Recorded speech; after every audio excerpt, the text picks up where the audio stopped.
en el caso del libro que se presentará el día de hoy, se trata de una obra colectiva. Están a distancia dos autores, de hecho está el director de la editorial El Diván Negro, él está a distancia, está en San Luis Potosí, y otro autor desde Chile. Entonces, bueno, pues para nosotros era importante pues lograr que estuviéramos en la conectividad para que todos estuviéramos al mismo ritmo.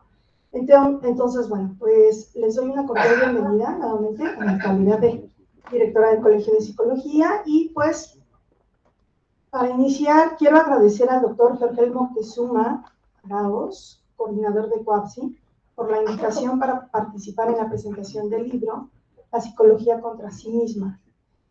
Para iniciar, quiero comentarles que, como tal, el título, La psicología contra sí misma, me resulta muy inquietante, me resulta muy atractivo y me hace pensar y recordar los planteamientos que formuló Paul de Man en su trabajo La resistencia a la teoría en 1986.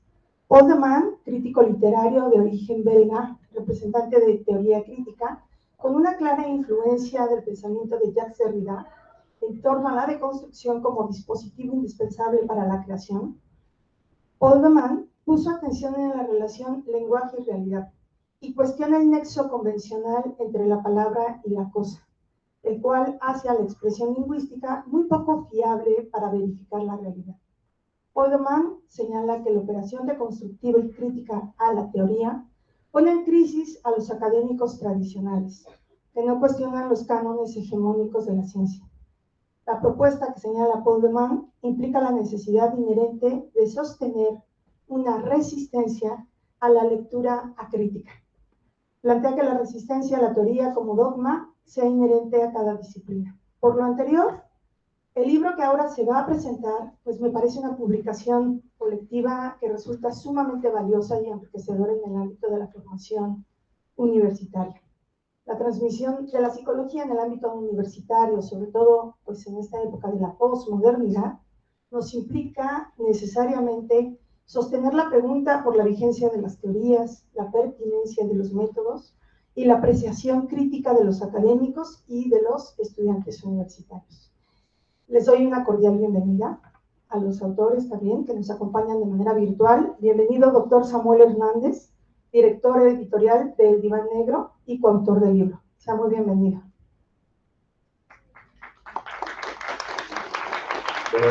¿Sí se escucha? Sí, sí se escucha.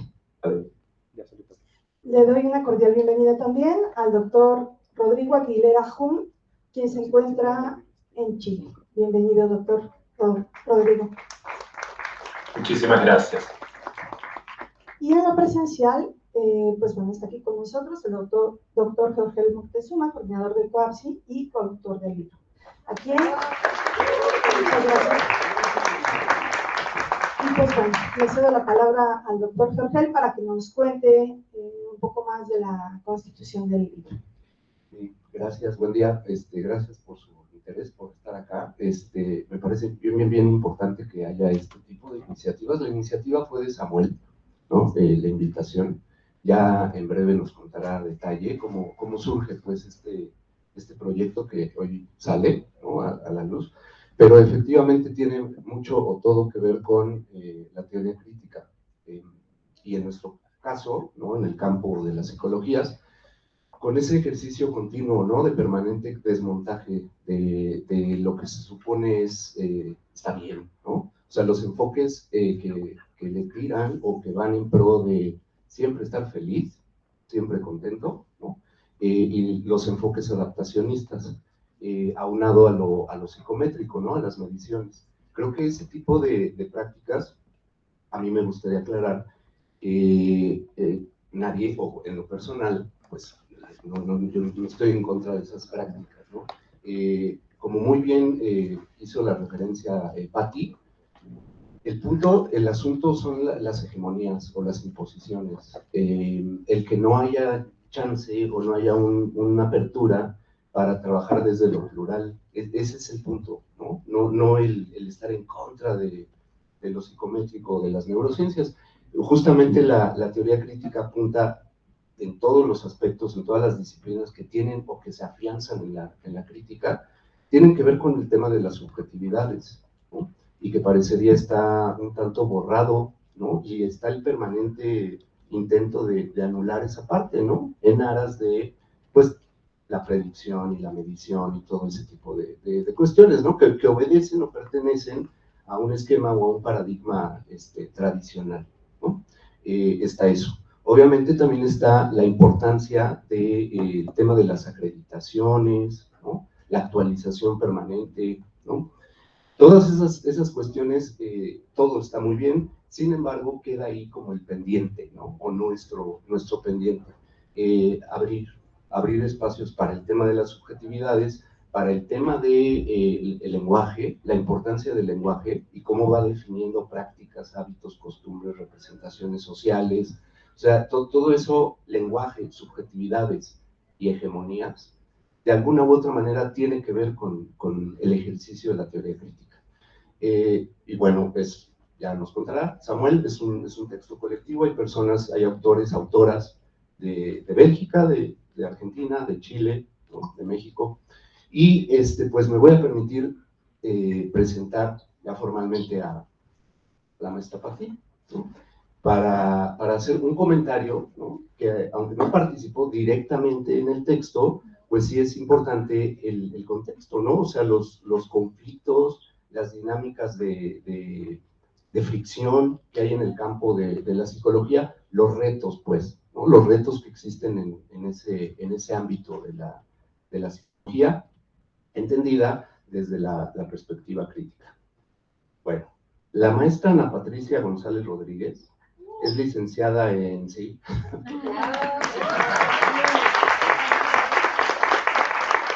Pati es licenciada en Psicología por la Universidad Autónoma Metropolitana, Unidad Xochimilco.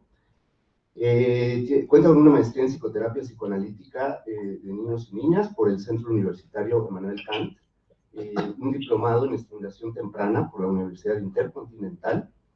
Es doctorante en Teoría Crítica en 17 Instituto de Estudios Críticos. Actualmente desarrolla su tesis de doctorado titulada Escrituras marginales del nombre. Análisis de la escritura de casos psicoanalíticos, lectura crítica desde las aportaciones de Freud y Derrida. Ha desarrollado trabajo clínico en la Unidad de Terapia Intensiva del Instituto Nacional de Pediatría y en el Instituto de la Mujer del Distrito Federal. Se ha desempeñado como docente, coordinadora académica y directora de la licenciatura en Psicología en la Universidad del Claustro de Sor Juana, desde 2000 a la fecha. En 2015 ocupó la coordinación de la región metropolitana del Consejo Nacional para la Enseñanza e Investigación en Psicología. Actualmente ocupa la Secretaría de Vinculación y Difusión del Consejo Nacional del CNEI. Y actualmente es docente en la licenciatura de Psicología y en la maestría en Estudios en Psicoanálisis en nuestra Universidad del Claustro de Sor Juana y en la Universidad Iberoamericana. Desarrolla práctica clínica psicoanalítica con niños, niñas, adolescentes y adultos. Muchas gracias, Pati.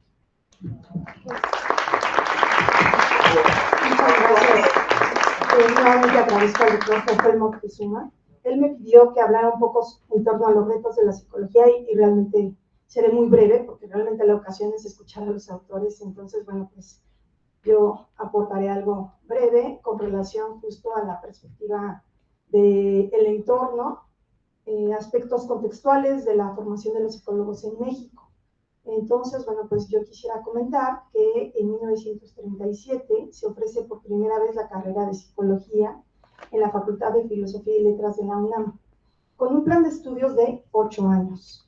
Para 1980, los planes de estudio de Psicología estaban decididamente orientados únicamente a la formación teórica y faltaba, pues, la formación práctica, es decir, la prevalencia de la transmisión del corpus teórico sin considerar el escenario real.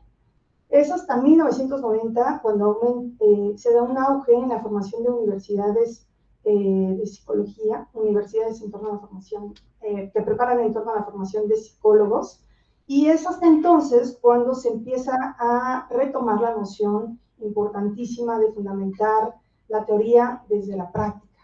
en los escenarios de los campos profesionales de la psicología. Entonces, bueno, pues a partir de ese momento también se pone como en escena la necesidad de involucrar en los planes de estudio las habilidades investigativas. La formación de psicólogos en las universidades del siglo XXI pues ya requiere, además de mantener una estrecha relación con los escenarios reales y de práctica, requiere sostener el impulso hacia la investigación en los diversos campos profesionales de la psicología. La psicología como disciplina requiere abordar los desafíos que la sociedad contemporánea impone a la subjetividad, sobre todo lo relacionado con las particularidades del siglo XXI. Es decir, 1, los avances en materia de tecnología, 2, las sociedades de información y 3, el auge a la globalización. En este contexto, el avance y expansión de la digitalización y el control de la información a nivel global plantea los siguientes aspectos sociales. 1, la crisis económica que se inicia desde 2008 y de alcance global que continúa hasta nuestros días y que ha potencializado conflictos mundiales por los recursos energéticos. Con ello, la legitimidad del orden militar en las culturas. De la mano, esto lleva el incremento de fenómenos migratorios. 2, el apagón analógico, dada la aparición en 2005 de la televisión digital terrestre, la masificación de dispositivos móviles y la difusión del acceso a Internet, así como el desarrollo del proyecto Genoma Humano. Esto nos plantea retos investigativos en el orden de la relación entre genética y globalización, el acceso inmediato a la información, sin necesariamente verificar la veracidad, la generación de redes de control social desde el uso de algoritmos. El algoritmo sabe aún lo que nosotros no sabemos. 3, las redes sociales reflejan el intercambiante mundo de información a la conectividad, el acceso a bajo costo. Estos intercambios humanos virtuales siguen sin ser explorados del todo, por lo cual vale la pena mencionar que el entorno virtual es un reto contundente para la psicología en el ámbito universitario y en los campos profesionales de la psicología. 4, la irrupción de la pandemia de COVID-19 o virus que fue originado en Wuhan a finales de 2016 y que es hasta el año, el año pasado que ya perdí un tiempo, el año pasado que se declara ya cerrada en mayo la pandemia, 6 de mayo de 2022. Bueno, pues a raíz de este contexto social, yo quisiera enlistar y de manera muy breve algunos de los retos que me parece fundamentales plantear en el ámbito universitario.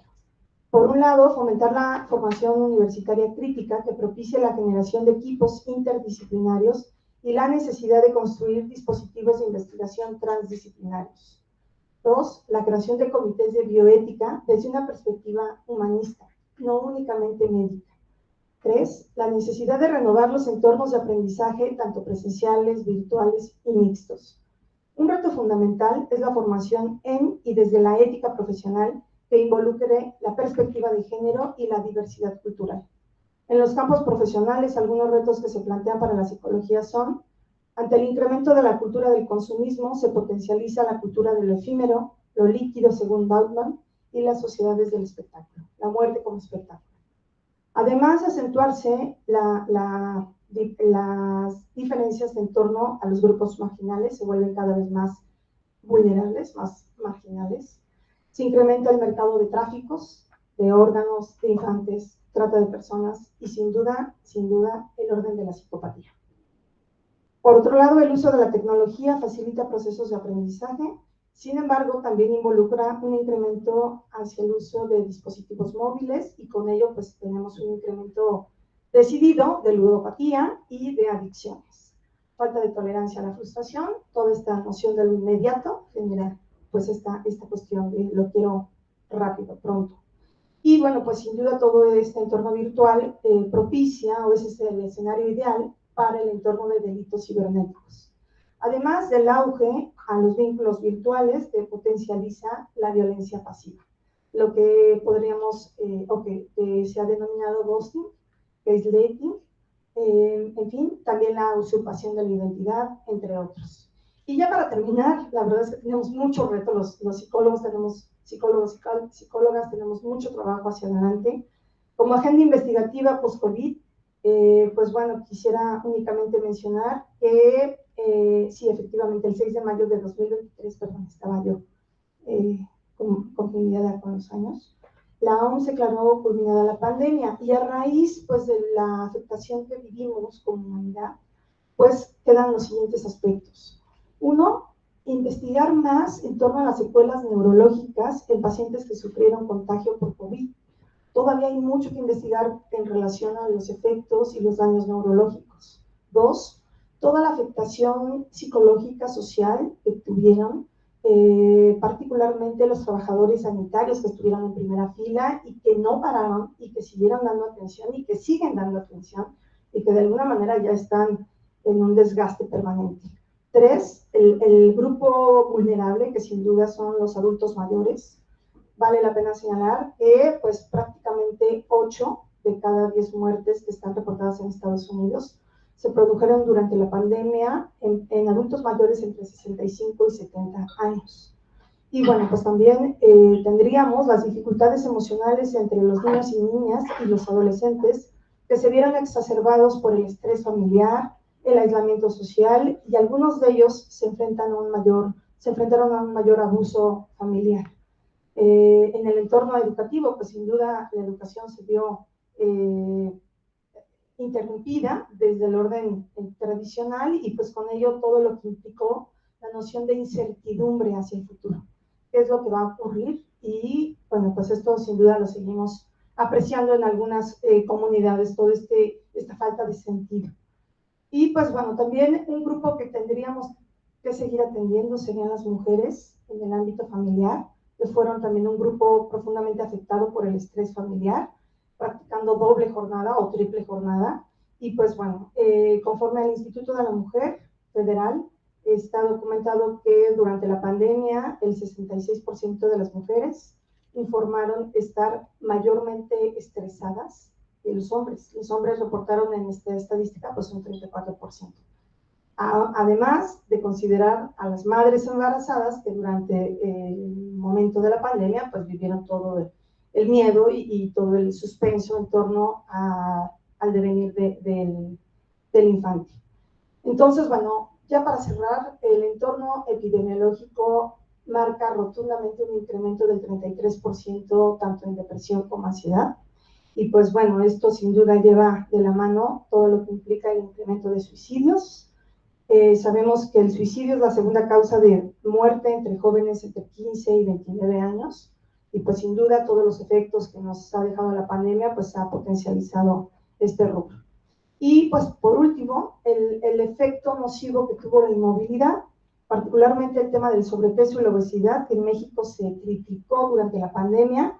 De acuerdo a la Cooperación y de Desarrollo Económico, se estima que para 2030 el 40% de la población estará en calidad de sobrepeso. Entonces, bueno, hay un estimado de que el promedio de sobrepeso durante la pandemia fue de 9 kilos y todo lo que implica no solo el sobrepeso, sino toda la afectación en el orden de la salud física, del entorno social y pues, bueno, la dificultad en el contacto social. Entonces, bueno, pues estos son algunos datos que me parecía un poquito contextuales para plantear todo lo que nos aporta, en este caso el libro La psicología contra sí misma, y sobre todo la perspectiva crítica que han planteado los autores. Muchas gracias. Gracias, bueno, pues sin duda, ¿no? El planteamiento de este lúgubre, tenebroso panorama, si la pregunta es, bueno, si hay muchos informes, muchos estudios, reportes de investigación, ¿no? Que son muy eficientes, ¿no? Y que están comprobados, la terapia, la investigación basada en evidencia nos dice eso, vemos que, basándonos en la evidencia, que vamos de mal en peor, o sea, queda clarísimo, ¿no? Y la pregunta es entonces si desde la psicología tradicionalmente planteada estamos resolviendo eso. Pues la respuesta es que no, ¿no? Entonces algo está siendo muy, muy, muy necesario. Si están de acuerdo, ahorita vamos a hacer los comentarios acerca de un cierto capítulo que nos correspondió. Voy a presentar ahorita a Rodrigo Aguilera Hunt, espero pronunciarlo bien. Él está en Chile, ¿no? Es psicólogo clínico por la Universidad Católica de Chile, magíster en Psicología Clínica, mención Psicoanálisis, Universidad Adolfo Ibáñez, diplomado en Filosofía y Psicoanálisis, Universidad Autónoma de Zacatecas, psicoanalista de la Sociedad Chilena de Psicoanálisis, docente de posgrado en Psicoanálisis de la Universidad Autónoma de Zacatecas, México, y de la Universidad Austral de Chile. Miembro de los grupos de investigación Cultura y Psicoanálisis del ICHPA, Subjetividad y Poder, y Laboratorio de Políticas del Inconsciente de Buenos Aires. Escritor, supervisor clínico y psicoanalista con atención de pacientes en la ciudad de Valdivia y en formato online para el extranjero. Él publicó en este libro, La psicología contra sí misma, el texto, el capítulo, una crítica a la complicidad del discurso psicológico con la producción de subjetividad capitalista. Bienvenido, Rodrigo, muchas gracias. Muchísimas gracias. Bueno, les saludo afectuosamente a todas, a todos, a todes. Vuelvo a agradecer ahora públicamente a Samuel por convocar a un libro colectivo, colaborativo, que más allá de la heterogeneidad de enfoques teóricos, más allá de la heterogeneidad de temas sensibles que en cada artículo se puede desarrollar al interior de este libro, hay un espíritu común que nos convoca en cada una de nuestras autorías y que me parece que se puede leer en cada uno de sus artículos. Y no se trata de hacer una suerte de hate, ¿no? De odio contra la psicología, ni mucho menos, sino pensar la psicología, pensarla a sí misma, darle vuelta a sí misma desde un tamiz crítico. Supone una gran pregunta: ¿qué es ser crítico hoy? ¿Qué es ser subversivo hoy? En principio, más allá de que es un tema gigante en filosofía, ¿qué es ser crítico? Supondría pensar los alcances de nuestros saberes, los regímenes de producción de nuestros saberes y los efectos sociales y políticos que estos saberes tienen, sean los dispositivos clínicos como los discursos sociales que a partir de la psicología circulan en el sentido común. Leer críticamente, por lo tanto, nuestra condición de productores de saberes y de productores de prácticas al interior de una sociedad. En ese concierto, tanto la psicología, el psicoanálisis, como otros saberes llamados psi, complejos saberes psi de psicología, ¿no? Pueden ser problematizados. Y es más, la apuesta de alguna manera deseante del texto es que sean problematizados. Y por lo tanto, lejos de justamente ser un ataque, digamos, contra los propios pies, un disparo contra los propios zapatos, se trata justamente de revalorizar nuestro trabajo y tratar de tomar una distancia lo más grande posible, la máxima distancia posible entre nuestros discursos y los ideales de época que se nos imponen de forma irreflexiva. En esa toma de máxima distancia es que se inscribe este libro, a mi entender. Esto más allá de mi artículo en particular. Mi artículo en particular, y les cuento básicamente en 6 grandes puntos que no voy a desplegar, sino simplemente enunciar para seguir haciendo circular la palabra, son los siguientes. En principio, antes de estos 6 puntos, yo intento hacer una crítica a la complicidad, es decir, que hay una suerte de relación anudada, de causalidad mutua, diríamos, ¿no?, entre el discurso psicológico y la producción de un cierto tipo de subjetividad, que podríamos llamar individualista/capitalista. Es decir, que lo que nosotros conocemos desde teoría política, desde sociología, etcétera, como el individuo neoliberal, el empresario de sí, el sujeto competitivo del rendimiento, etcétera, no surge sino también anclado a ciertos saberes psicológicos que son hegemónicos en nuestra cultura. y que surgen de la mano, tanto a nivel teórico como histórico, del capitalismo en sus distintas fases. Entonces, en principio, mi primera apuesta fue hacer un pequeño repaso historiográfico. El ejercicio que todo psicoanálisis invita a hacer frente a la presentación de un determinado fenómeno es el ejercicio de historización. Por lo tanto, la primera apuesta fue historizar los saberes sí. ¿Cómo se producen históricamente estos saberes? Y de la mano de eso, al servicio de qué intereses sociales se ponen al servicio de estos saberes producidos.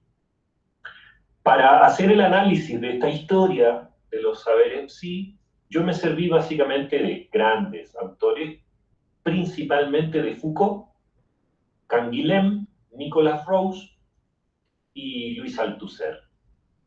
Menciono bastantes más, Mark Fisher, menciono algo de Gilles Deleuze, muchos autores de alguna manera como anexos, pero fundamentalmente esta historiografía crítica del uso y la historia de los saberes sí es en base a Foucault, Canguilhem, Rose y Althusser.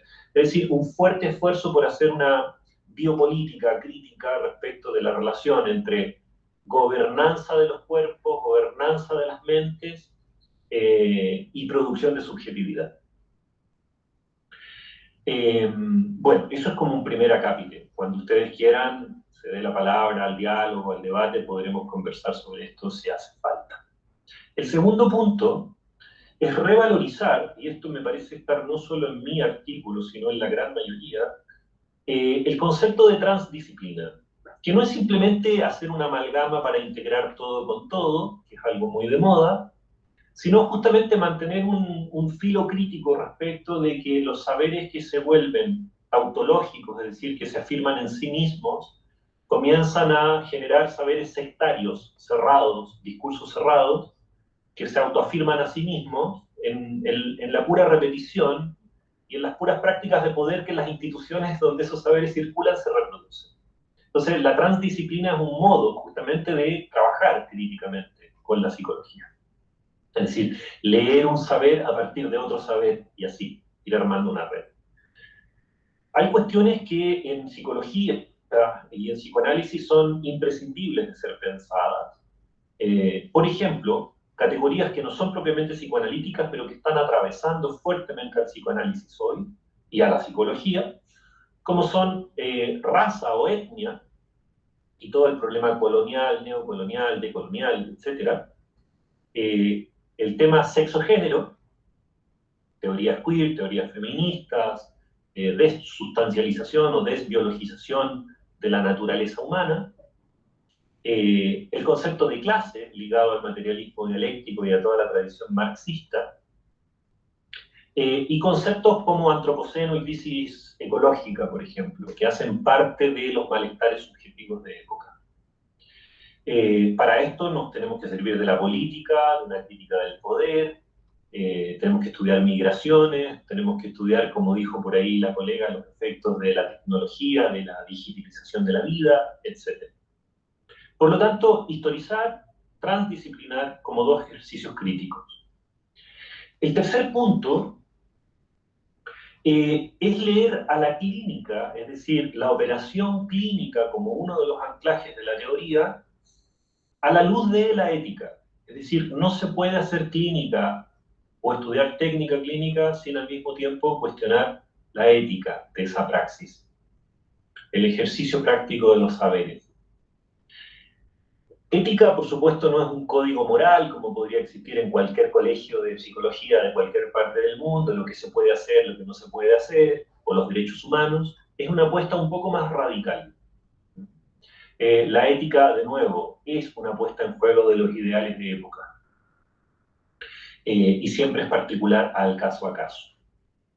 En esto voy a tratar algo de lo que plantea Lacan. Lacan dice que en toda dirección de la cura, podríamos pensar, hay a lo menos tres componentes, que casualmente los toma de teóricos de la guerra.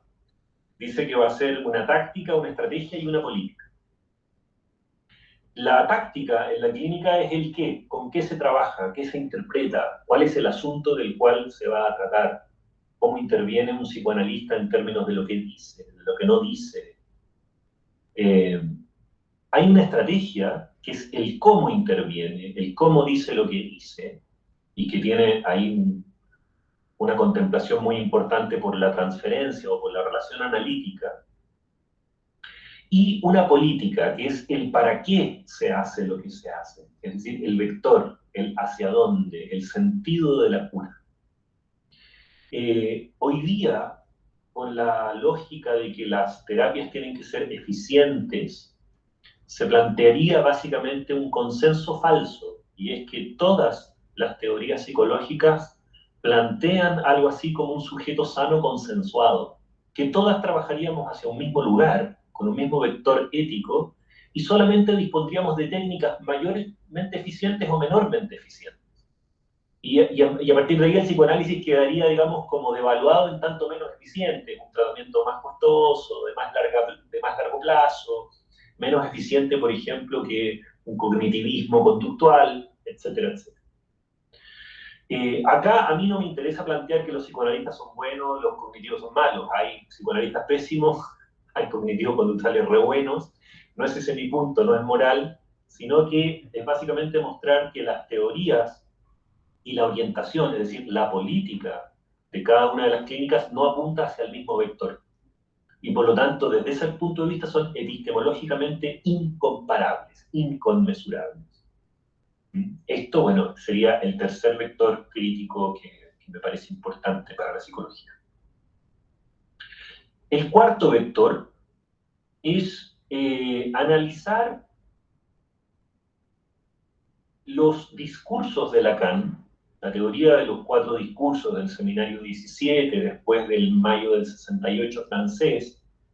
Lacan plantea que hay un discurso amo, universitario, histérico y analítico. Luego agregará años después al discurso capitalista como tal. Yo planteo que la matriz de los 4 discursos, de los 5 discursos, si se quiere, de Lacan es una matriz teórica tremendamente vigente para problematizar a la psicología hoy. Y mi hipótesis fundamental es que la psicología hegemónica, incluido ahí al psicoanálisis no crítico respecto de sí mismo, estaría operando en una mixtura entre el discurso amo, universitario y capitalista. Versus una psicología crítica, sea psicoanalítica o no, que estaría más de la mano del anudamiento entre el discurso histérico y el discurso analítico. Para desarrollar esto, da para largo, así que lo dejo simplemente anunciado. Quinto punto crítico. Para nosotros, la relación de la psicología tiene que tener un compromiso con un bien que nosotros llamamos la verdad. Pero la verdad no trascendental en el sentido metafísico de la filosofía, la verdad única y última de las cosas, sino la verdad situada. Nuestro compromiso en psicología crítica es con la verdad. No es con el bien, no es con el alivio rápido, no es con lo que se ve bonito, no es lo que funciona, no es lo que produce un sujeto rápidamente funcional al mercado, etc. El compromiso de la clínica es con la verdad, producir una verdad. Por lo tanto, la ética de la psicología crítica es la relación sujeto-cuerpo-verdad, lazo social. Desde allí el síntoma no es tanto un problema a eliminar rápidamente, sino a una verdad, a escuchar, desplegar y leer clínicamente y socialmente. A partir de allí, la relación verdad y síntoma es una apuesta por el deseo y su devenir. Y sexto, vector crítico, y con esto voy cerrando, es problematizar si la psicología es simplemente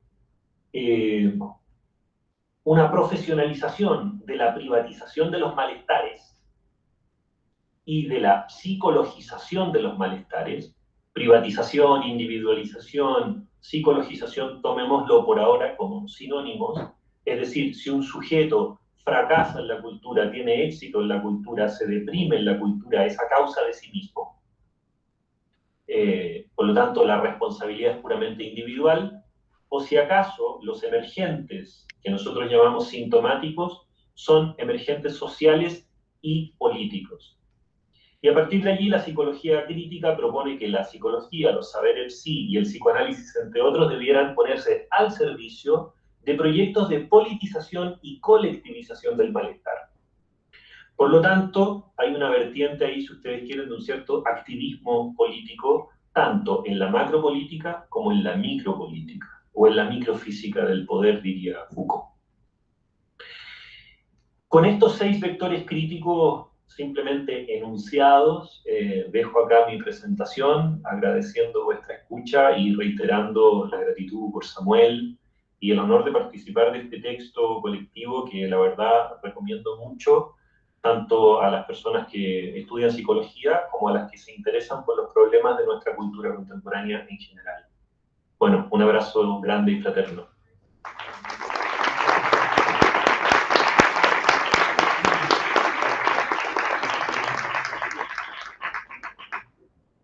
Pues tengo el gusto de presentar formalmente al doctor Fergel Moctezuma Araoz.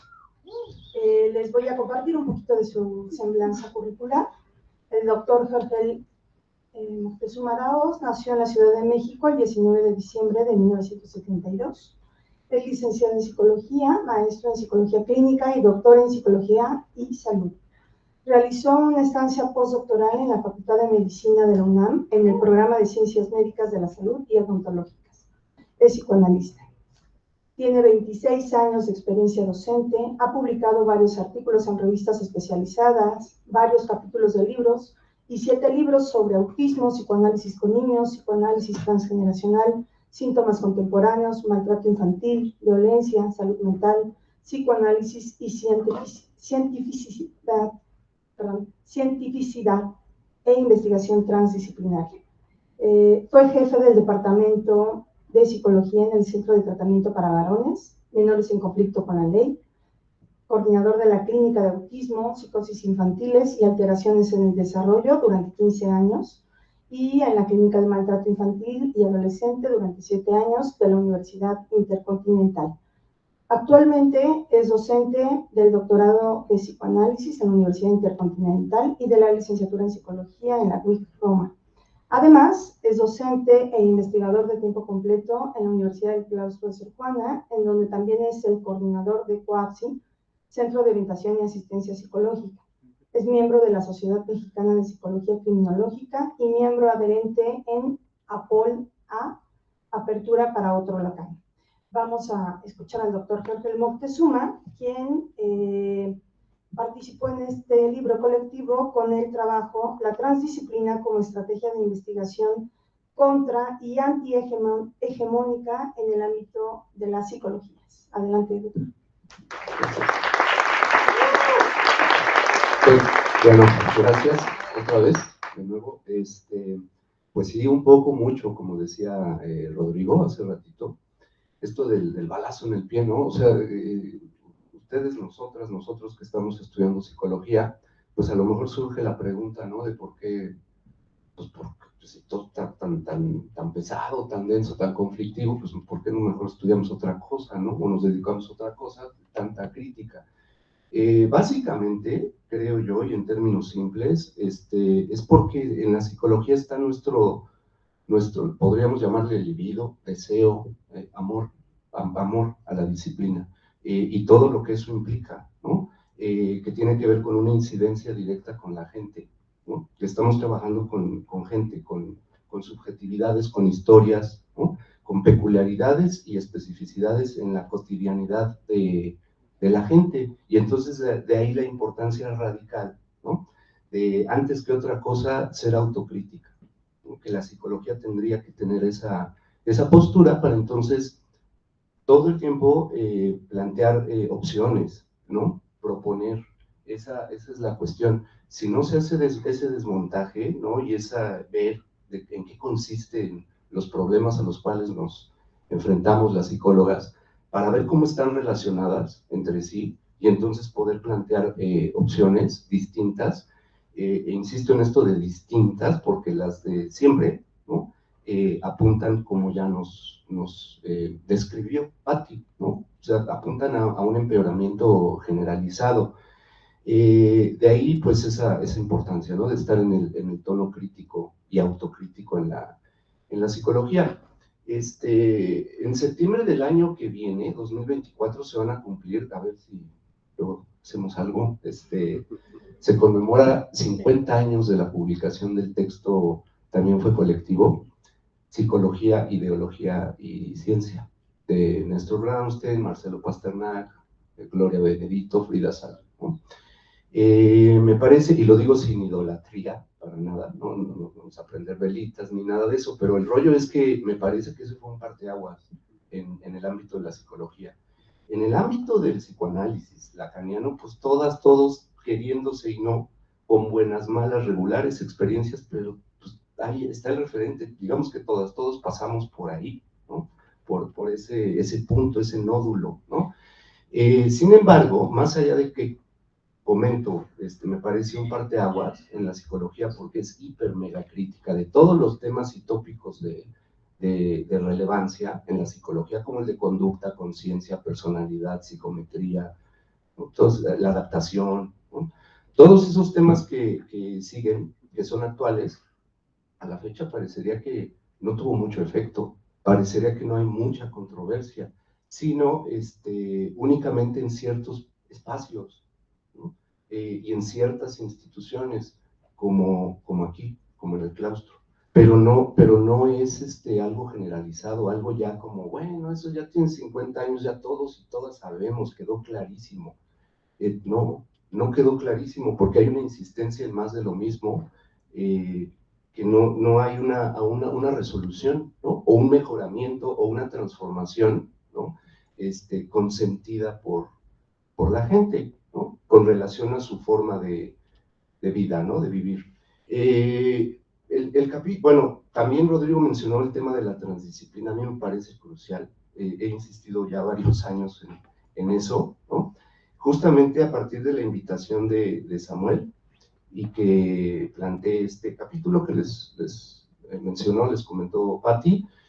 De ahí surgió un libro que se llama Transdisciplina, coordenadas para otro paradigma de investigación científica. Ese libro, bueno, tiene que ver con el cómo, ¿no? El cómo hacerle, ¿no? Y desde dónde, para el rollo o el tema de la transdisciplina. Pero acá, en este capítulo, yo lo que menciono es esa imperiosa necesidad, ¿no? De ubicarnos en el terreno de las superposiciones y los pliegues. Por ejemplo, la neuropsicología, ¿no? Por ejemplo, en psicología laboral, todo lo que implican aspectos clínicos, educativos, ¿no? Toda esa visión, ¿no? Que muchas veces como que a veces está la pretensión de que se resuelve diciendo que estamos en lo biopsicosocial, ¿no? Entonces ya englobamos y ya, ¿no? Pues muchas veces no es así. También Rodrigo hablaba del tema de la ética y los derechos humanos. O sea, se nomina, ¿no? Se menciona, está ahí marcado, pero muchas veces el cómo se permea o cómo se articula en efecto, así ya en la praxis concreta, ¿no? De cómo se forma a las y los estudiantes y cómo a su vez ya en el orden laboral, qué es lo que hacemos en conjunto como disciplina. Muchas veces no quedó claro esa importancia radical, tanto de lo ético como del el tema de los derechos humanos. Es radicalmente importante, ¿no? Y creo que el tema de contra sí misma, ¿no? Así como atentar contra sí mismo, de hecho, esa palabra atentado está en el texto de Samuel, al rato nos hablará de él. Pues, ¿por qué? Bueno, la máxima, ¿no? Filosófica del conócete a ti mismo, pero luego no se hace mención a la otra mitad, ¿no? Que es conócete a ti misma para hacerte responsable, ¿no? De ti misma. Y eso implica una dimensión de la polis, de la alteridad, ¿no? Esa dimensión, muchas veces cuando estamos en el campo de la formación profesional, sí es una responsabilidad, ¿no? Que a su vez se asuma la responsabilidad política. Habrá, no vamos a estar mencionando nombres, habrá universidades e instituciones que eso no les preocupa, ¿no? O sea, la idea es tener herramientas técnicas, ¿no? Como las más actualizadas y comprobadas en cuanto a su eficiencia, para entonces producir, ¿no? Rendir. Hemos dicho, nadie está en contra del rendimiento, Eso es importante. Y el tema de lo económico también es importante, pero también es considerable, ¿no? El aspecto subjetivo, histórico, vivencial, experiencial. Rápidamente, la psicología crítica, estoy parafraseando textos de Pavón Cuéllar, que también encontrarán un texto de él. Pues no es una especialidad, no es un nuevo objeto de estudio, no es una especialidad, más bien es una manera de relacionarnos con la psicología, ¿no? Es una posición, es un conjunto de estrategias para poder desmontar las praxis, ¿no? Y las teorías y los dispositivos y lo que se hace a nivel prevención, atención y todo, o sea, todo eso, como tener un conjunto de estrategias, ¿no? Que muchas de ellas tienen, pues, décadas, ¿no? Ya mencionaba Patti a Jacques Derrida, ¿no? También mencionó Rodrigo Althusser, ¿no? O sea, Althusser, al hablar de la lectura sintomal, ¿no? O sea, esa forma de leer los acontecimientos para poder puntuarlos y darles un sentido, y entonces ir al campo o a lo concreto para hacer, ¿no? Con verdadera eficacia, eficiencia y efectividad, ¿no? Que no son lo mismo. Pues eso está en Althusser desde hace décadas. También está un autor muy poco citado, porque parecería que también hay modas, así como hay violencias epistémicas, violencias epistemológicas, que te subjetivizan, pues también hay modas, ¿no? Y entonces como que muy en el uso corriente, ¿no? De la conversación, se habla de Bunge, de Mayo Bunge, ¿no? De Popper, ¿no? Eso está bien, pero muchas veces se dejan de lado un montón de autoras y autores que también tienen una propuesta innovadora, ¿no? Más allá de que tengan décadas planteando lo que plantearon, como por ejemplo Gastón Bachelard, que habla de la vigilancia epistemológica, de primer, segundo, tercer nivel. O sea, todas esas cosas que son estrategias, que son formas, bueno, hoy día creo que se requiere de las estrategias que contemplen lo transdisciplinar, ¿no? Cierto es que por ejemplo, nada más por poner un ejemplo, la corteza prefrontal, efectivamente lo que estamos experimentando tal cual, ¿no? Tal cual a nivel vivencia, ¿no? Pues ahí hay un registro, hay una memoria, ahí hay un cúmulo de huellas sinápticas que están haciendo que, pues, sintamos como sentimos, ¿no?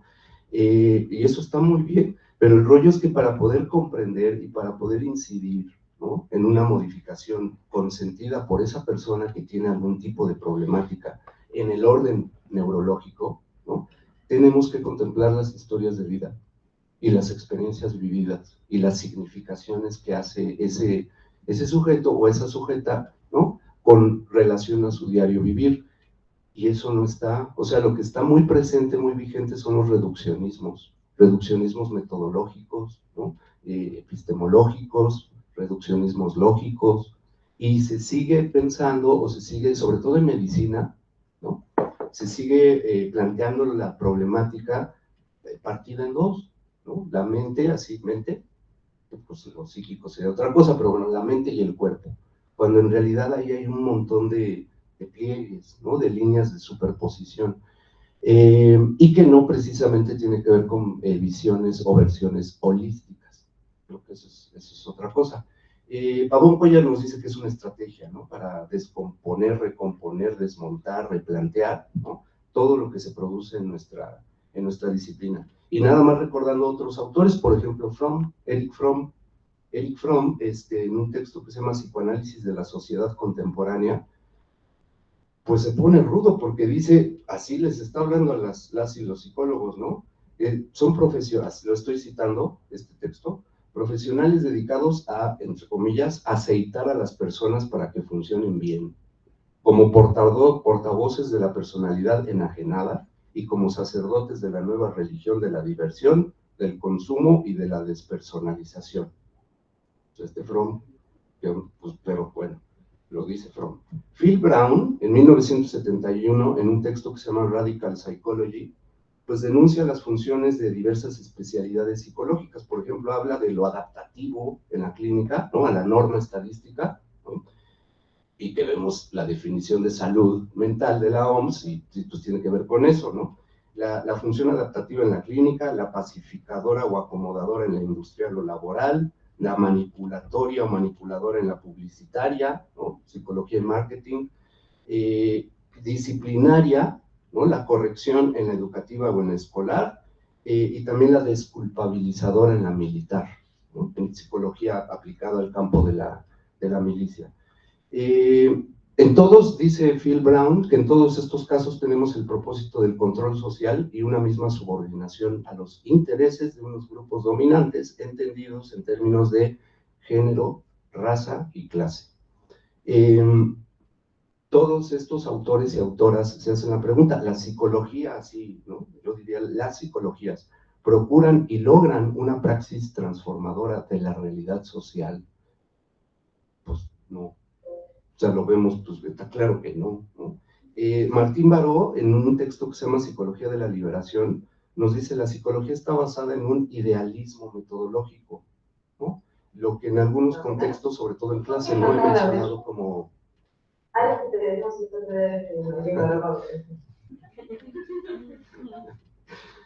El hecho del projusto, ¿no? El hecho del projusto, que todo debe de acomodarse a mi método, ¿no? Porque, pues, mis maestros me dijeron y que a su vez mis maestros me dijeron y mis maestros no, y es común que sean mis maestros, no mis maestras, ¿no? Ahí hay también algo muy extraño, y entonces la realidad la estamos adecuando al hecho de projusto, ¿no? Es decir, eso pues ya lo sabemos, pues no, porque está la lógica del protocolo, del manual, ¿no? De los pasos, ¿no? De la evaluación así, ¿no? Basándose en evidencia empírica, ¿no? Y finalmente Jan Parker, ¿no? También hay un texto de él acá, que ya desde el psicoanálisis, ¿no? Pues perturba las fantasías de conocimiento, generalización, predicción y control y que tienen las psicologías, y esa unificación, ¿no? El sujeto unido, así pleno, completo, ¿no? Más bien habla de un carácter ideológico ahí, ¿no? Y que también podemos echar mano del análisis coyuntural, ¿no? Que es una estrategia y es una metodología pues ochentera, pero muy vigente, muy necesaria, ¿no? Todo fenómeno social, si pasa por el tamiz del análisis coyuntural, pues vamos a ver quiénes sí se favorecen, ¿no? De la psicología. Ya ahí, o sea, empiezan a salir las cosas a flote, ¿no? A partir de ese tipo de estrategia metodológica.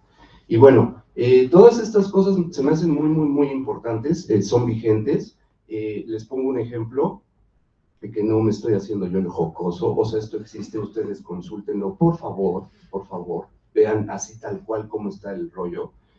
Hay una asociación en Europa, la Asociación para Proteger al Enfermo de Terapias Pseudocientíficas. Está en toda Europa. O sea, les digo que no es gracia, no es chiste.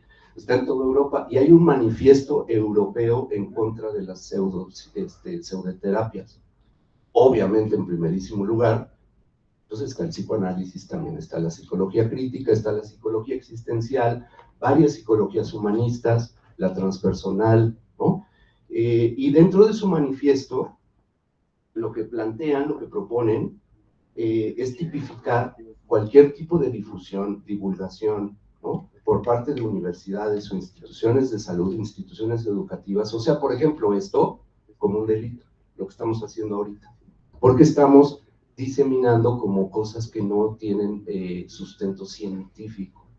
De ahí también la insistencia, pues de mi parte sí, pero de muchas otras personas, en la insistencia en ese aspecto de lo científico, ¿no? Que lo que creo llega ya a nivel Vox Populi es un cientificismo, no es cientificidad, ¿no? Y que todos esos saberes ya, pues, trastocados, tergiversados, pues llegan allí a modelar o a definir, ¿no?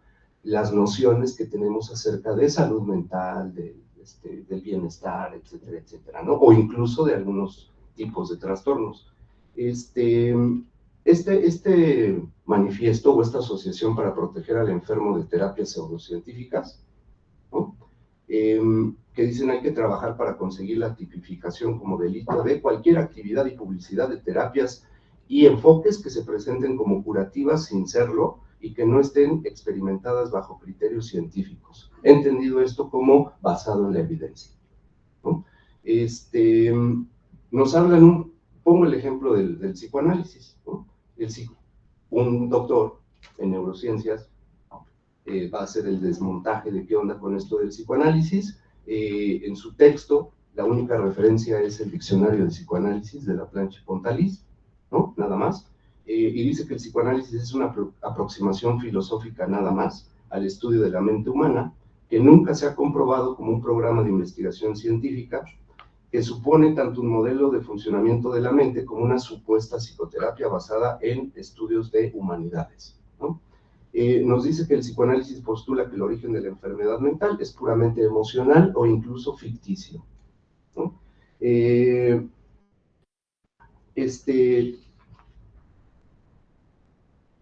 A la pregunta, se hace la pregunta, ¿funciona realmente? Claro que no.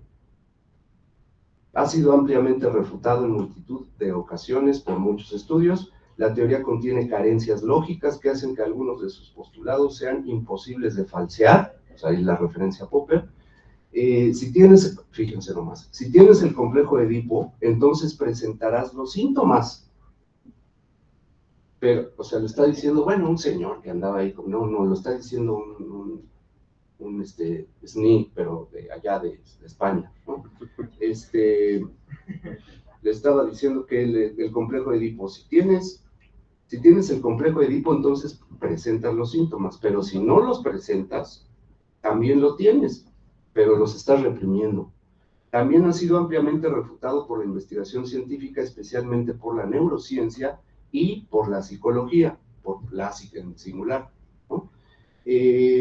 El psicoanálisis nunca ha demostrado eficacia real para ningún trastorno, en absolutamente ningún protocolo experimental serio, más allá de evidencia contradictoria o espuria. De hecho, se ha mostrado como contraproducente en muchos casos, dado que se trata de una de las formas de pseudopsicoterapia con más peligros de sugestión inducida por el psicoanalista y generación de falsos recuerdos. Está por encima, nos dice, ligeramente por encima del placebo. Y llega a su conclusión este señor que se llama Angelo Paz, filósofo de la ciencia, maestro en neurociencia básica y aplicada, y es doctorante dentro del área de los criterios de demarcación científica. Dice, existe una lamentable tendencia social de confundir al psicoanálisis con la psicología, o a considerar que es una rama válida de la psicología contemporánea. Ello no es verdad en absoluto. El psicoanálisis es una visión puramente filosófica, totalmente ajena a la ciencia, que actualmente es rechazada por la comunidad científica. Como terapia, nunca ha sido validada, con lo cual constituye claramente una pseudoterapia y básicamente nos esforzaremos porque no se sigan cometiendo delitos en nombre de este tipo de praxis falsas, con miles y miles y miles de seguidores, ¿no? Entonces, les digo que no era algo jocoso, no es tan chistoso, me refiero al psicoanálisis, pero así hay un desglose para cada una de las disciplinas que yo les nombraría subjetivistas, que contemplan este tema de la forma específica de interpretar, de darle sentido a una vivencia, ¿no? De significar de manera singular algo. Entonces, creo que eso es peligroso, tiene que ver, no, como decíamos al principio, decía yo, también lo comentó Rodrigo, no tiene que ver con una antineurociencias. O sea, a mí en lo personal me parecería eso absurdo, ¿no? Estar en contra de la terapia cognitivo-conductual, no. El tema es lo hegemónico, ¿no? El planteamiento hegemónico y cómo se infiltra en muchos procesos, en muchas instancias que regulan, ¿no? Y que nadie está diciendo no me regules, ¿no? Sino más bien preguntar, cuestionar desde dónde están regulando y el para qué, tenerlo contemplado, para entonces también plantear otro tipo de formas, ¿no? ¿De qué? De hacer psicología en el campo de la formación profesional de estudiantes y también de la praxis, y en el campo, obviamente, también de la prevención. Yo pues le vuelvo a agradecer a Samuel, ¿no? Esta iniciativa. Me parece que pues es un referente, la editorial El Diván Negro. Si le echan un vistazo, pues hay todos los textos prácticamente tienen que ver con esta postura, ¿no? O estas posturas más bien, de crítica y de develamiento de lo que está allí en juego, prácticamente en todos los fenómenos, problemas, hechos, situaciones que los psicólogos, psicólogas trabajamos. Muchas gracias.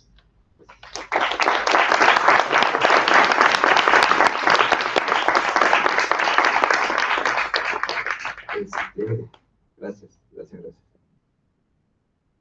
Bueno, ahora me voy a permitir presentarles a Samuel Hernández Huerta.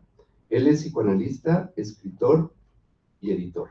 Practica el psicoanálisis en la ciudad de San Luis Potosí, México. Cuenta con estudios en psicología educativa y clínica.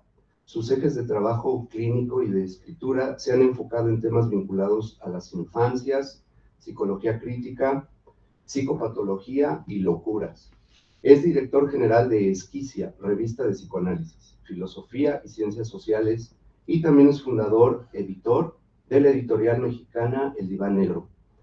Es autor de los libros, Aflicciones del alma, Melancolía, Naufragios y Desastres del cuerpo. También El péndulo del farmacón, Pasión, enfermedad, cuerpos.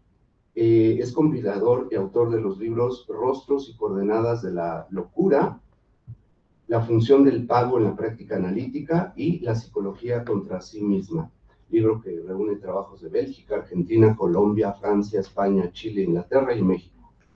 Ha incursionado en el espacio literario con los poemarios Los Tres Bastardos, seguidos de La Gata Negra,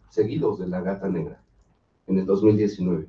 Derrumbe en el 2021, Convulsiones en el 2021 también, y El animal enfermo, de próxima aparición. Actualmente trabaja en su próximo libro titulado Enloquecidos y errantes, psicoanálisis, antipsiquiatría, psicología crítica.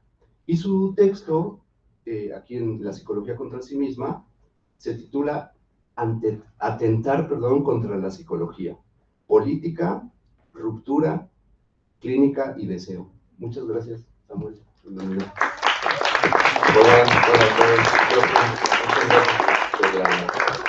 Por la gestión, por la invitación, por la complicidad, ¿no? Por construir un lugar incierto para los que están formándose. Rodrigo, gracias por aceptar las invitaciones, por el diálogo. Y bueno, si les parece, voy a presentar un poquito el libro y algunas ideas en torno a este proyecto manifiesto, así lo podría pensar mejor. No sin antes, y esto creo que se ha vuelto ya una especie de tema en actividades de preámbulo de esta propuesta, y es con una lectura que tiene muchísimo que ver, porque tengo que sostener mi nombre como autor y como editor y aparte compilador, y hay algo que me jalonea siempre y que tiene que ver con una especie de manifiesto, vamos a decirlo así, ¿no? Con el cual se lee en primeras páginas del libro, ya veré un poquito después de qué pasó con ese tema del libro, ¿no? Bueno, les voy a leer solamente una página, es la apertura, pues, ¿no? Y comenzamos así, ¿no? Escribir es una forma de existir, de producirse otro cuerpo, de corresponder a la pulsión de vida y de muerte y también de morir. Escribir al margen de la finitud. La escritura en el oleaje del desastre funge de refugio, pero también de fármaco. La pulsión de muerte también se suscribe a las pulsiones de vida, a veces trágicas y siniestras, otras lúdicas y alegres. La pulsión de muerte también se suscribe a las pulsiones de vida, a veces trágicas y siniestras. Escribir es donarse también para la muerte, meditarse en ella, a la finitud, entregarse al riesgo del olvido. Por ello, la muerte también es un asunto íntimo y político que puede desplegarse en la escritura de sí mismo, una agonía textual, prepararse para lo peor, entrenarse para lo contingente, ejercitar las fibras del cuerpo, sexo, músculos, tendones, nervios, órganos, huesos, el cuerpo incompleto, conjunto de variaciones corpóreas y anímicas, escribir sin temor ni esperanza, escribir de cuerpo a cuerpos, escribir intempestivamente, escribir a pulso, escribir. Este proyecto se escribe desde una revuelta personal, desde una inquietud que arremolina las intensidades y la lucha por donar un sentido y una directriz a las pasiones que se agitan por lograr otra forma de habitar el mundo. Insisto continuamente en que otro mundo es posible, no su fin o su apocalipsis, o por lo menos no en tanto presenciemos con nosotros el deseo de convivir. Es necesario luchar contra los mecanismos y efectos del capitalismo, y no hay lucha sin revuelta, no hay cambios sin revoluciones personales. No lograremos desparasitarnos del sucio mercadeo psicologizante, patriarcal, racista y colonial del capitalismo si no estamos dispuestos a debatirnos contra nosotros mismos y contra los agentes, sí, que encarnan y nutren a la hidra capitalista. Dibujar otro boceto para un proyecto que imagina e intenta la transformación y la revolución de nuestra comunidad frente al muro de la psicología como ideología, es atentar en cierta forma contra uno mismo, en tanto que el psiquismo y sus modos de evitar y efectuar el deseo no es sin otros. Nuestra particularidad como sujetos de deseo y con lazos anudados inevitablemente a la cultura, nos reafirman que en su íntima relación con el mundo nos implica en una constante lucha contra los mecanismos del poder que subjetivan, norman, fracturan, enferman y segregan la posibilidad de cohabitar y convivir en comunidad con otros seres vivientes, sintientes. La psicología contra sí misma intenta no evadir o negar el saber que se constituye en la psicología por su propia condición anímica y política. En su desarrollo, intentamos disolver los efectos de la psicologización y hacer frente a las patologías y psicopatologías que el capitalismo ha injertado en cada sujeto. La lucha no es contra un agente, sino contra el dominio que se ejecuta en cada elemento que restringe y aniquila nuestra posición deseante. Luchar contra los amos para dirimir otro, una lucha radical, colectiva e íntima. Bueno, ahí yo pauso esto. Agradezco nuevamente el lugar, el espacio, la presencia, los cuerpos, porque al final también esto es algo que no podemos dejar de lado. Los cuerpos son presencias que también van a producir otros lugares. Este libro, que está titulado La psicología contra sí misma, un libro que tiene una historia personal bastante peculiar, que en otro momento lo podríamos dialogar, pero al final se juega también parte del deseo aquí, ¿no? Es un libro que resultó de inquietudes personales. Yo como un agente externo a la academia, vamos a decirlo así, no soy docente, estoy esperando tal vez el próximo año comenzar docencia. He trabajado de periferia, a margen, ¿no? Una editorial que es autogestiva al 100%, que le gusta trabajar en colectivos y en espacios que colindan con la psicología crítica, con el psicoanálisis, con los marxismos. Me entró siempre una inquietud con los espacios de formación, ¿no? Ahora que se marcó bastante bien el asunto de la transdisciplina, Rodrigo y George pusieron algo muy claro, ¿no? Es decir, las formaciones y las formas en cómo la psicología se transmite son hegemónicas. Y en México, digo, porque aquí está también Rodrigo, nuestras prácticas academizantes tienen una influencia muy fuerte de la política, ¿no? Entonces, estos campos de resistencia, que me gusta así decirlo, no de trinchera, lo digo a ras de lona, no creo en el asunto de hablar desde las trincheras, no me agrada mucho esa posición, creo que hay que hablar a ras de lona, luchar contra el texto, luchar en la práctica, me llevaron a pensar no en el mal, sino en las formas en que la psicología quedó pues dominada, ¿no? Como todo saber está a disposición de ser capturado, atrapado. Y me parece que no basta con criticar, no basta con estar hablando desde lejitos y decir, es que los psicoanalistas, es que los psicólogos, es que la corriente X o Y. No creo que yo me posicione ahí. El libro entonces intentó reunir, no fue una convocatoria, es decir, no fue una invitación abierta, fue realmente un asunto de gente que yo venía ubicando, gente que fui conociendo en esta corta vida, y el resultado pues compiló a 22 textos, ¿no? 22 textos que reúnen estos países que mencionan. Hay una posición que creo que la ha notado, y es que como proyecto de escritura, por no decir editorial, intenta como abrir espacio para los autores mexicanos, ¿no? Esto me parece como un tema que tiene muchísimo que ver con los dispositivos de transmisión de saberes en todo el proyecto del libro. Entonces tenemos un amplio vamos, capital de autores mexicanos. Y también tenemos, pues vamos a decirlo, referentes del ámbito de la psicología crítica. Hay un trasfondo que es inevitable no decirlo, que es un libro que surge de un deseo al conocer a Ian Parker, ¿no? A Pavón Cuéllar, es decir, este libro tiene estas dos líneas más asentadas en la psicología crítica, y justo como se mencionó, tras la partida de Brownstein, Brownstein es una pieza fundamental en la psicología crítica, y no se diga en México, ¿no? Todo esto es crucial. Hay autores clásicos, yo digo clásicos, gente que recuperamos, como es Rosario Herrera Guido, psicoanalista, pero también fundadora de la primera revista de psicoanálisis de México.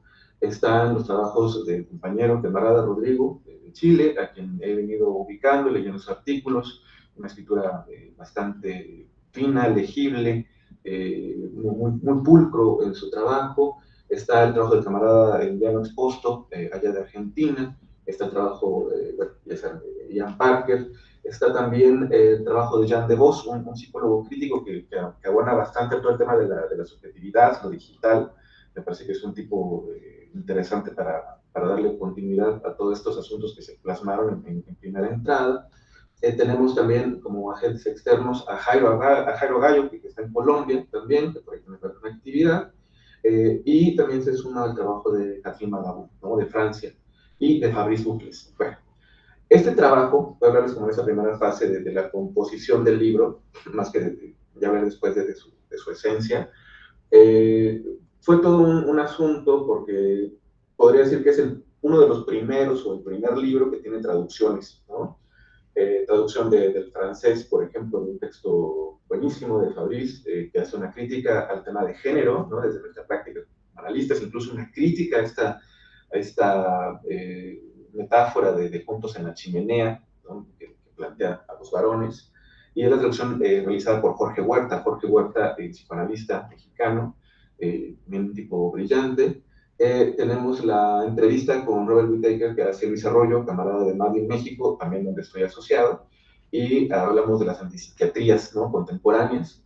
Y tenemos también la traducción de Ian Parker, con la cual yo colaboré, que es una conferencia que da en África, sobre, una vez más, la crítica a la psicología, pero intentando producir un mapa de posibilidades, de movilizaciones.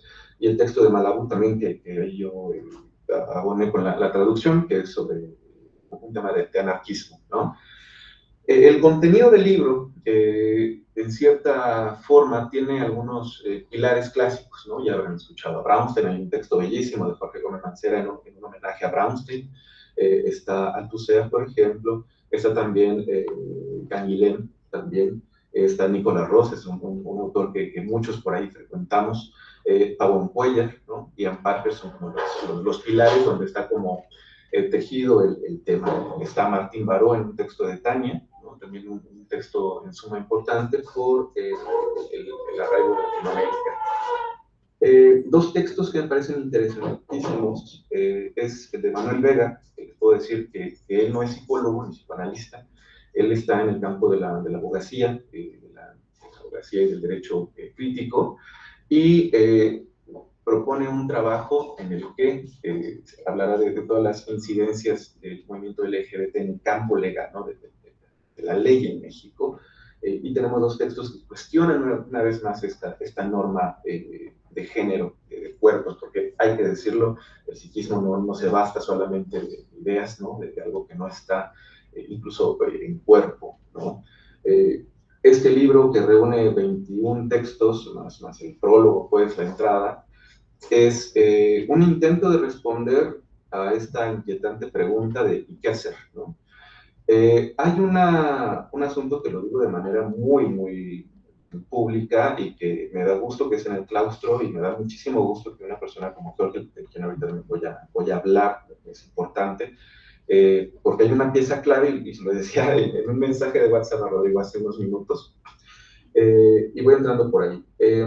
Podemos ver a muchos autores contemporáneos, académicos, pero uno cuando anda andando en callejas, pues se encuentra con muchos vagabundos, ¿no? Porque uno no se encuentra intelectuales en la calle, se encuentra vagabundos, borrachos, locos, poetas. y también escritores y gente que quiere escribir. Y pues ahí nos encontramos con George, ¿no? En un sentido, extraer esta imagen no solamente de un docente, sino de un creador. Y esto para mí es importante. ¿Por qué? Porque tiene que ver con un asunto de la desidealización de la gran figura del maestro, del docente, ¿no? Del doctor honoris causa. Y al encontrarse con George, yo quedé sorprendido porque dije, ¿por qué no está ubicado George como otro psicólogo crítico de nuestro país, ¿no? Sus trabajos, de los cuales soy ahora, ha sido así, recomendador de libros, y no me gusta mucho recomendar libros, pues bueno, son los títulos que están vivos y que están apelando a la psicología crítica. Este es el segundo, y el primero que creo que próximamente se va a presentar, que es Ensayo sobre salud mental, violencia por resubjetivación y psicoanálisis, y el otro, que es Ejercicios críticos sobre psicoanálisis, ciencia y subjetividad. Es decir, intento decir que George, o el doctor, el maestro George, es también, yo propongo, un teórico contemporáneo mexicano, no sé si militante, pero también de los transgresores en el sentido de la producción teórica muy fuerte. Me gusta muchísimo, que es una lectura que está atravesadísima por la clínica. Tuvimos un seminario con él hace un mes y medio, fue también fantástico. Entonces, sí me era inevitable, ¿no?, decir que si podemos sumar a otro psicólogo crítico como a los espacios de esta crítica tan fuerte, es George, ¿no? Así que es uno, yo estoy segurísimo que en poco tiempo va a ser otro referente, ¿no? Y eso está buenísimo, porque eso falta algo que se ha puesto muy en mesa, y que tiene que ver aquí con el libro, su tercer libro, y tengo que hablar de él porque es el anfitrión, ¿no? Y aparte porque le estimo cada vez más. Su libro sobre transdisciplina, tema que también arrojó Rodrigo, tiene que ver con nuestro libro, porque claro, yo lo compilé y podremos hacer un montón de circo, maroma y teatro para que esto pueda materializarse, pero es nuestro libro, ¿no? Es un libro de la comunidad, es un libro que lo digo, está en disposición de reproducirse, de copiarse, de replicarse cuantas veces sea. Yo no tengo problemas con eso. Yo como editor y acompañado de los camaradas, la hoja legal dice que se permite la reproducción total o parcial de la obra con fines de crítica a la psicología. No tengo asunto, pero hay que poner a disposición, socializar también los materiales, ¿no? Y si acá lo podemos hacer, hay que hacerlo. El libro de Transdisciplina, próximo a salir, corresponde también a este objeto. ¿Por qué? Les dije que la primera parte iba involucrada en esta línea de visión y de autor. Como saben, los libros son máquinas de guerra, a mi parecer. Son máquinas de producción de sentido, también son mapas. Y como editorial, como editor, y también como un poco buscando el hackeo, el espacio, ustedes como docentes, y vi muchos compañeros que seguramente están formándose, hay una fotografía en Facebook, a veces los materiales de lectura no son tan accesibles. Aún en muchas universidades siguen siendo los clásicos, ¿no? Pero, ¿qué pasaría si empezamos a producir un pequeño cáncer de psicología crítica? Entonces, bueno, la colección Saberes, Métodos y Prácticas, libro donde se agencia este trabajo, también compete a la transdisciplina. La intención es muy sencilla, que este tipo de trabajos y encuentros pueda seducir. Me gusta más la palabra seducir, porque pasa más por el campo del afecto, más de la interpelación, de la pasión, en que se pueda volver un texto que esté en las aulas, ¿no? En las mochilas, en los morrales, en el hombro, que se pierda, que se reproduzca, que se subraye, que se robe incluso a las bibliotecas. Eso me interesa. Obviamente es una ambición enorme, porque estos libros como de Transdisciplina son libros que incluso estéticamente intentan pensarse para las aulas, para que un lector de la psicología, porque también quiero decirlo, este libro no es para un público especializado. Este libro tiene una compilación de textos que intento defenderme como editor, autoricé y planteé que cada autor hiciera uso del modo de citación que quisiera. Yo les propongo siempre Chicago, me parece más bonito. Pero como hay también alguna recuperación de textos, algunos vienen con formato APA, otros vienen en modo de ensayo. Y bueno, todo esto tiene una intención, de que el texto no sea acaparado en una materia de texto especializado. Claro que hay textos especializados, pero no me gustaría que este libro caiga en un libro de especialización, porque la psicología crítica no es una especialidad, es una posición, ¿no? Esto que parafraseaba a George de Pavón Cuellar, que Pavón Cuellar lo citamos mucho porque, bueno, es un referente, un pionero, un fundador, ¿no? Un fundidor también de la psicología crítica. Es más bien una posición con relación al saber de la psicología, ¿no? No estamos peleándonos ni estamos echando un hate, como dice bien Rodrigo, a la psicología. No, hay que interrogarla, hay que poner el banquillo y ver hasta dónde alcanza y luego de ahí nos vamos a dar una vuelta y regresamos, ¿no?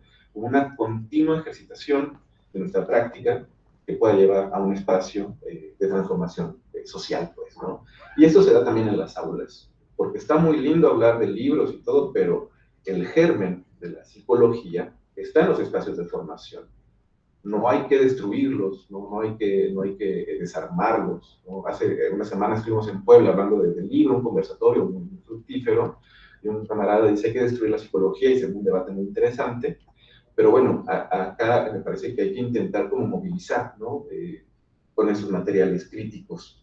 Que también, insisto e invito a los oyentes de que los textos circulan por diversos temas. No es solamente una crítica a la psicología. Hay una crítica, por ejemplo, a las formas de pensar la anorexia, las formas de pensar la teoría cognitivo-conductual, el trabajo de... Muy importante esto, lo quiero decir, porque tal vez aquí hay una pequeña contradicción. Yo creo que los primeros textos, artículos del libro, en el cual se incluye el de Rodrigo, el de Jairo, el de David, incluso va saliendo un poco el de Rosario Herrera, que es sobre marxismo, nos van a dar entrada a algo muy importante, que es la construcción del sujeto moderno individualizado, ¿no? Y que eso es crucial, me parece, para comprender algunos fenómenos individualizantes, psicologizantes, en el que estamos encapsulados, ¿no? Empastillados incluso, y que esa parte del libro me parece que funcionaría muy interesante para algunas coordenadas de la psicología. Ciertamente, aquí entro un poco a compartirles este retazo de texto, que es atentar, ¿no? Un atentado tiene que ver con algo que pueda movilizar, ¿no? Algo que inquiete, a modo de manifiesto, contra la psicología. La psicología sabemos que ha hecho mucho mal, eso no podemos negarlo, hay bastante evidencia, pero también sabemos que con una práctica y política del cuidado también nos da una entrada para abrir un espacio de comunidad. Me gusta mucho algo que en una conferencia Ian plantea a modo de su cierre de conferencia, y lo retomo como epígrafe, y tengo que decirlo porque, bueno, Ian y David no es un homenaje, pero es como es una forma de agradecer textual a estos agentes, ¿no? que plantean cosas. Dice, hay que intentar construir un mundo mejor, donde el psicoanálisis no es que no sea existente, pero que no sea necesario. Es decir, no estamos hablando de que la psicología deje de existir, pero preguntémonos que a veces no es necesario acudir con el psiquiatra, con el psicoanalista, con el psicólogo. Lo digo con mucho cuidado, lo digo con muchísimo cuidado, porque a veces también podríamos preguntarnos dónde queda el espacio de convivencia con el otro. Y también estas cercanías éticas de acompañamiento, pues, ¿no? Para ir cerrando un poquito esta primera parte, y ojalá pueda haber comentarios de los compañeros, de los camaradas, de la forma que sea. Pero también a Jorge y a Rodrigo que pudieran lanzar preguntas y que todos colectivamente respondiéramos. El libro cierra con textos muy interesantes también, porque hay un texto de Carlos Palacios, que hay algo que nos olvida muchísimo y que está en auge también, que lo podemos ver como una lectura de estos tiempos, es el tema de la alimentación. Una forma de conciencia plena, los modos de nutrir el cuerpo, y algo que es muy Foucaultiano en cierta forma, es recuperar, como otros teóricos de Oriente, meditaciones, ¿no? Para plantear no una capitalización novedosa de la psicología, sino como una práctica ética, una práctica de la meditación. Tenemos el texto de camarada Emiliano, muy bueno, hace un trabajo de psicopatologizante, bastante nutricio sobre la anorexia, una experiencia personal, ¿no? Un ensayo filosófico, político, y el libro cierra con el texto de Malala. Hay autores que yo diría, por ejemplo, como es Tania González, como es Rosario y como es también Ana Laura Soto, compañeras que ponen un acento agudo. Rosario trabaja el marxismo, hace un recorrido, trabaja a llegar por bien, un poco antes de su fallecimiento, bueno, el texto ya estaba atravesado por él.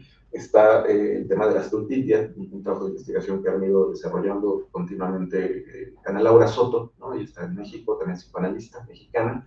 Y Tania González, me gustó mucho que trabaja Martín Baró, ¿no? Martín Baró, que en muchas aulas no se conoce, lamentablemente.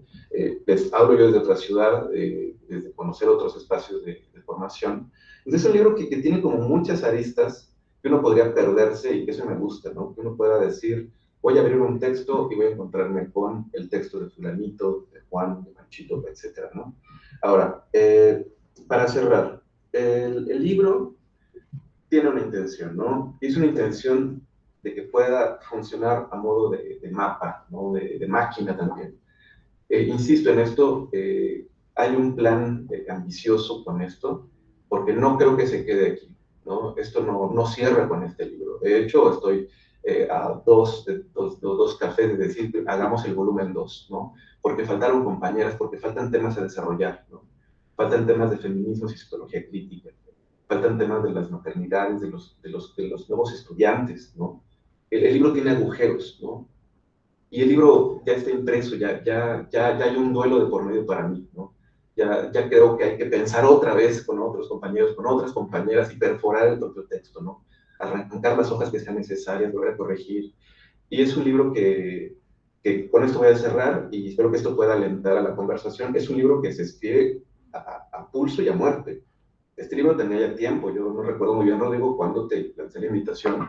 También Jorge sabe que el tema de escribir me lo tomo en serio de la vida, y es un libro que llevó un rato.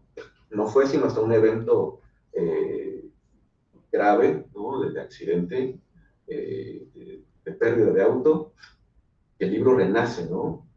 Y ahí viene una posición, ¿no?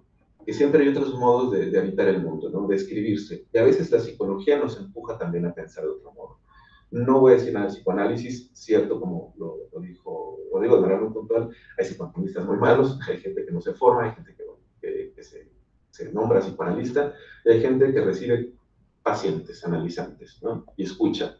Creo que esto es lo que a mí también me empujó a cerrar el libro. Era necesario también ya concluirlo, porque sí tengo una inquietud social personal, ¿no?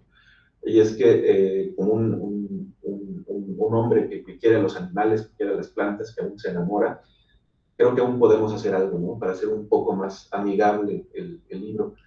Y cierro con esto, no dije en introducción que seamos felices, dije más alegres, ¿no? En esas potencias espinosistas.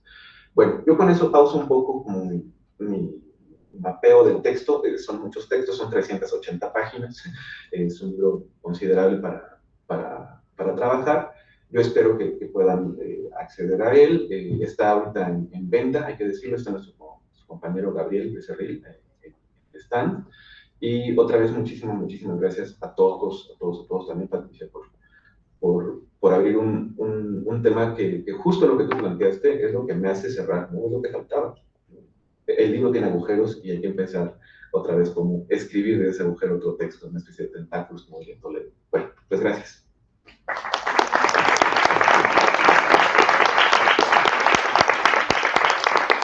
Pues muchas gracias.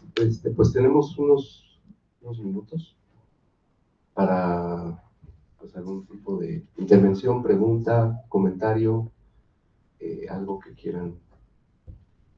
Pues yo agradecer nuevamente a Samuel que haya también elegido la presentación del libro aquí en la Universidad del Claustro de Sor Juana, y yo quiero plantear por qué sí es importante. Porque la formación de psicología del claustro va inherente con la filosofía institucional, es decir, poner en el centro a la persona, más allá del diagnóstico, más allá del DSM-5, del CIE-10, en fin. Me parece muy importante que el plan de estudios origina el Colegio de Psicología en el 96 y del cual Toño estudió. Bueno, él estudió en el 95, él está más chavo, pero en ese entonces el primer plan de estudios tenía 20 materias de filosofía. Es decir, para nosotros es muy importante como universidad mantener esta perspectiva crítica en torno a la formación de los psicólogos y psicólogas. Y lo digo porque es bien importante también leer desde la perspectiva social la demanda y el encargo que se le hace a los psicólogos desde el punto de vista de la psicología social. La demanda y el encargo me refiero a, te llevo, no sé, en la clínica de pronto, tú acomódame a mi hijo, ya que no llore, ya que no delata, y me lo devuelves sin ser latoso, ¿no? O en el ámbito organizacional, pareciera que únicamente el psicólogo o psicóloga se dedica a aplicar pruebas. Y en gran medida también este libro a mí me parece bien interesante, bien atrevido en el sentido de repensar pues la implicación que tenemos como universidad de desarrollar nuevos campos profesionales, por eso hablaba de la investigación, porque no solo aplicamos pruebas, puede ser una aproximación, pero ahí no está la persona y ahí no está el deseo. Entonces, bueno, pues me parece bien importante y pues muchas gracias a los autores que están en lo virtual, allá a Rodrigo, muchas gracias al doctor Jorge Moctezuma, poeta. Y pues bueno, yo quería comentar eso, porque como universidad de pronto es, bueno, entonces ya no estudiamos psicología, al contrario, es sostener una perspectiva crítica que no se maneje únicamente como una formación tecnócrata. Es decir, pues los psicólogos aplican pruebas, hacen esto y ya, y se acabó. No, al contrario, la responsabilidad que tenemos es muchísimo mayor. Es una responsabilidad social muy importante. Entonces, bueno, eso era lo que quería agradecer y compartir. Gracias. Gracias. ¿Alguna intervención, comentario, pregunta? Lo dejamos pasar.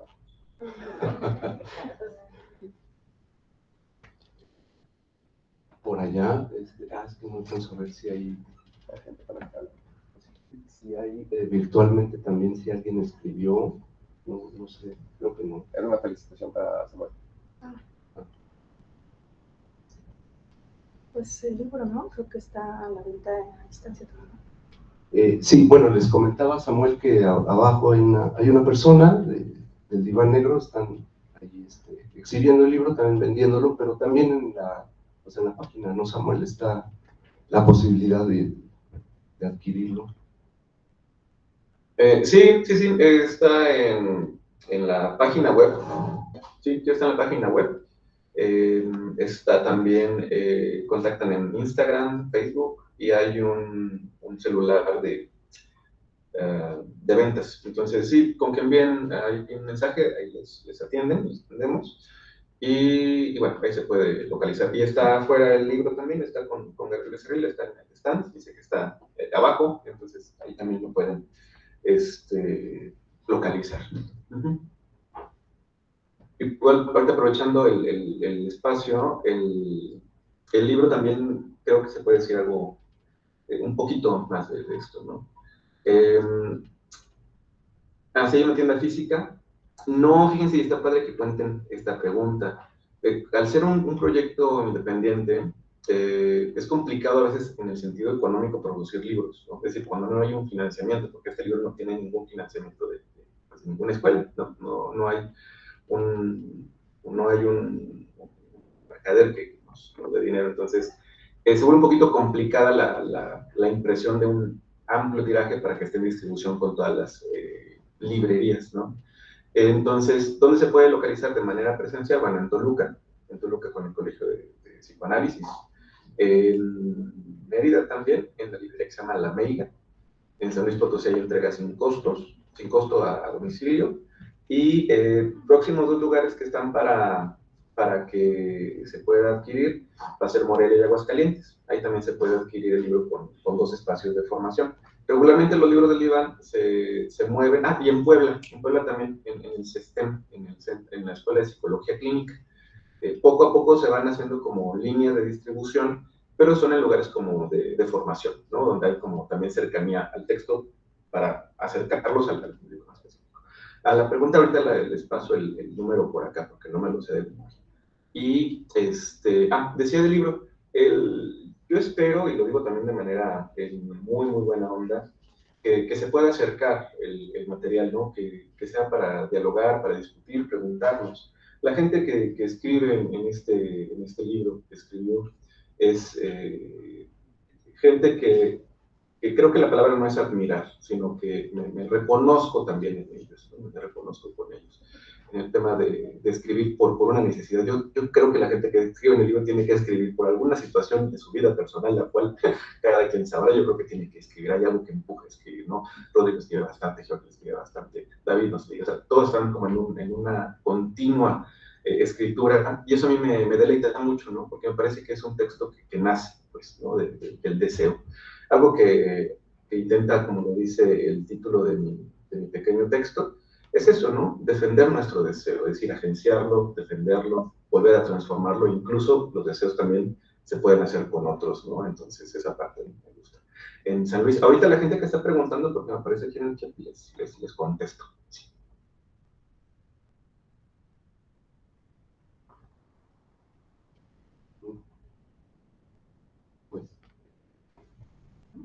Pues vamos a dar por cerrada esta presentación y dejamos 3 puntos suspensivos porque efectivamente el doctor Jorge Moctezuma escribe y genera muchos libros. Próximamente tendremos la presentación de un segundo libro. Esto será el 12 de septiembre. Es bien interesante pensar, o bueno, que nos platique cómo piensa la metodología de la transdisciplina, que no es lo mismo que interdisciplina, y pues bueno, ese libro se va a presentar y ejercicios críticos sobre psicoanálisis, ciencia y subjetividad. Son 2 libros que se van a presentar en septiembre y en el aniversario del colegio, que va a ser el 7 de noviembre. Entonces, bueno, ya recibirán invitación para la presentación de estos otros 2 libros. Pues gracias a todos en lo virtual. Gracias. Algo más, quisiera decir algo que se me olvidó. ¿Se puede todavía? Sí.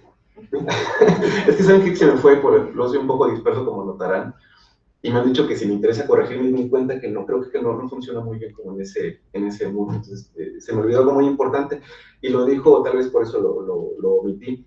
El próximo año, claro, se recordarán que está el centenario, no sé ya cuántos años serán de psicología, ideología y ciencia.